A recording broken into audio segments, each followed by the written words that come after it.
Bonjour tout le monde, vendredi 18 octobre, point bourse du jour. Hier, la séance a été plutôt animée avec donc un accord entre le Royaume-Uni et puis l'Union européenne concernant le Brexit. Alors attention, hein, c'est pas terminé hein, pour autant, puisque maintenant, ce week-end, la Chambre des communes doit se réunir et donc valider ou non le texte, ce qui est loin d'être gagné. D'ailleurs, le consensus va tout droit vers pas d'accord, pas de signature. Donc, un Brexit qui pourrait être reporté une nouvelle fois. En tout cas, donc les marchés ont salué pendant une courte période ce premier accord-là avant de revenir en arrière, assez violemment d'ailleurs, hein, puisque ce matin on ouvre avec un gap à la baisse, donc qui s'explique aussi par de mauvais résultats sur les sociétés. Donc, on rentrera dans le détail tout à l'heure. Là, le futur, échéance novembre, hein, parce qu'on travaille novembre, hein, l'échéance sera à 16 heures, donc échéance octobre à 16 heures. Cote actuellement 5633 points. Donc, tous ceux qui ont monté des synthétiques ou qui ont, comme je le proposais, acheté des turbo put autour des 5700 points, notamment, vous voyez, le 745, c'est celui-là que je proposais, font déjà un bel écart. Donc, dans la zone 620, 30, il faut pas hésiter à bouger. Il faut en assurer une partie, vu le manque de visibilité qu'il y a sur le marché en ce moment. Il faut assurer au moins un petit quelque chose. Moi, sur des synthétiques, je continue dans la phase de baisse de racheter des futurs. Ce matin, j'en ai pas trop racheté pour le moment. J'essaye de gratter 5615,20. Mais si ça tient sur ce niveau-là, j'hésiterai pas, hein, j'appuierai sur le bouton. Donc toujours énormément de méfiance, hein, une visibilité qui reste faible, une tendance de fond qui reste haussière, hein, bien évidemment, mais comme on l'évoquait, avec les 5700, un potentiel, un gros point d'interrogation quant au potentiel. Et pour l'instant, le marché nous donne raison, hein, puisqu'on revient en arrière. Donc, achat possible aussi sur 615,20. Pour ceux qui voudraient acheter un petit peu de call, pourquoi pas. C'est vrai que dans cette phase-là, et avant un vote assez important ce week-end, c'est pas le moment de prendre des risques trop importants. Les probabilités de réussite ne sont pas suffisamment importantes, d'où l'idée de coupler son travail avec des options. Le DAX, tient un petit peu mieux que le CAC. Alors en termes de variation, c'est à peu près pareil, hein. Mais vous voyez, alors que le CAC est revenu sur des niveaux de lundi notamment, le DAX tient plutôt sur ces niveaux d'hier et d'avant-hier. Achat aussi sur le DAX, la zone d'achat, notamment la zone des 12 525, 525 pardon, mais il tient tellement bien qu'on en est loin encore, donc un achat, pourquoi pas, dans cette zone-là sur 590. Il faut avoir conscience que c'est un achat assez agressif. Mais pourquoi pas, c'est le premier niveau de rebond possible dans l'idée de jouer une zone d'aller-retour entre 590 et 650, 60. Il y a une volatilité qui permet de viser ce genre d'écart-là en ce moment. L'eurodoll, lui, est en phase de reprise. Donc, dans ces phases de reprise, en divergence avec le sens long terme non infirmé, il faut faire preuve de mobilité, d'opportunisme. Il ne faut pas vendre et s'enfermer dans ce sens-là. Donc, on tente des petites ventes. On n'insiste pas trop. Vous voyez, là, pour l'instant, il dérive latéralement donc depuis hier midi. C'est rare de voir l'eurodoll bouger si peu pendant une aussi longue période, puisqu'on a quasiment un 10 pips d'écart depuis hier 17h30.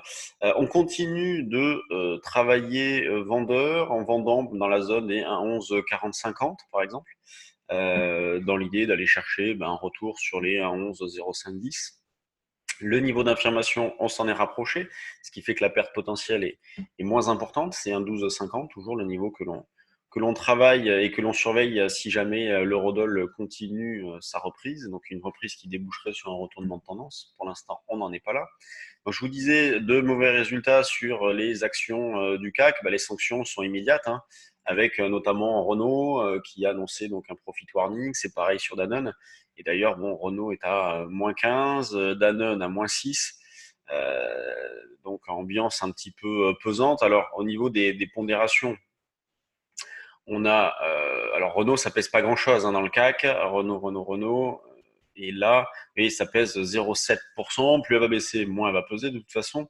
Par contre, Danone, ça pèse un petit peu plus. Et puis Danone, c'est un symbole, c'est quand même une valeur qui généralement bouge pas non plus beaucoup. Donc là, 3,8 de pondération au sein du CAC sur Danone. Donc avec une baisse de 0,6, ça explique 0,24% de la baisse du CAC. Vous voyez, sans Danone, le CAC serait en repli de 0,3, 0,4% environ. Donc pour le reste, eh bien, on a Vivendi qui a sorti des chiffres aussi, ceux-là sont bien perçus, Unibail, Publicis, donc on voit quand même de fortes baisses. Il y a Thales aussi qui a sorti ses chiffres, -5. Alors Thales stagné depuis un petit moment sur ce niveau-là, bon, mais Gap à la baisse ce matin, c'est violent. Vous voyez, c'est dans ce sens-là aussi qu'on dit, et on le répète, que travailler les indices, c'est un peu plus sécurisant que travailler les actions. Vous n'avez pas ce risque spécifique lié à la valeur. Quand Renault perd 14, bon, bah, le CAC il perd 0,5, 0,6. Donc on se fait un petit peu moins de frayeur sur l'indice que sur les actions. Le volume, alors est-ce qu'il est en augmentation avec tous ces chiffres arbitrés puis avec l'échéance? Normalement oui. Effectivement, 358 millions, c'est beaucoup plus que ce qui se fait habituellement puisqu'on est plutôt autour de 150-200. Là, c'est le double. Donc, du volume lié donc aux résultats d'entreprise et également à l'échéance donc des contrats futurs, des options actions, donc échéance sur octobre. Dans les screeners volume, je pense qu'on va retrouver pas mal de valeurs du CAC. Puis il y a des volumes déjà assez importants. Vous voyez, Renault, Fnac Darty aussi qui a sorti ses chiffres, -11, Raseo -8, Monaco à -7, donc Danone -6. Vous voyez, Danone, le volume est très important puisqu'elle fait déjà un volume en même pas une demi-heure de cotation. C'est quasiment la moitié de tout ce qu'elle a fait les jours précédents. Donc c'est très important. Renault, il est même plus important. Vous voyez, c'est plus important que ce qui s'est fait hier, avant-hier, même depuis le début de la semaine. Euh, donc, on va avoir des volumes assez importants ce soir, je pense, en clôture. Pour le reste, à la hausse, on a Edenred, Gap à la hausse qui poursuit, Téléperformance, Vivendi, Inat. Inat qui est dans une zone de rebond possible. Poxel, Showroom, donc bon, une ambiance un petit peu pesante sur les grosses capis. C'est assez modeste en ce qui concerne la spéculation sur les mid et small. En même temps, c'est normal, hein, vu l'ambiance générale, ça donne pas envie de tenter des paris directionnels importants sur des capitalisations assez faibles. Donc, pour l'instant, tout va dans le sens d'une poursuite de l'hésitation, conformément à ce que l'on indiquait. Une poursuite de l'hésitation avec un potentiel de hausse épuisé ou en tout cas laborieux au-delà des 5700 points. Et donc, le repli de ce matin valide ce scénario-là et nous permet donc d'alléger sensiblement des positions vendeuses sur le futur. Donc, c'est plutôt bien.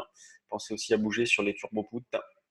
Font sortir une partie pour recommencer si on remonte à 5700, 5720, donc faire un petit peu de trading au moins sur une partie de la position. Sur ce, je vous laisse. Alors, merci à ceux qui ont participé à notre porte ouverte en ligne hier soir. On recommencera. Pour ceux qui ont raté, ne vous en faites pas, il y aura d'autres opportunités. Et donc, on se retrouve lundi prochain pour un nouveau point bourse. Sur ce, je vous souhaite un bon week-end. Salut tout le monde.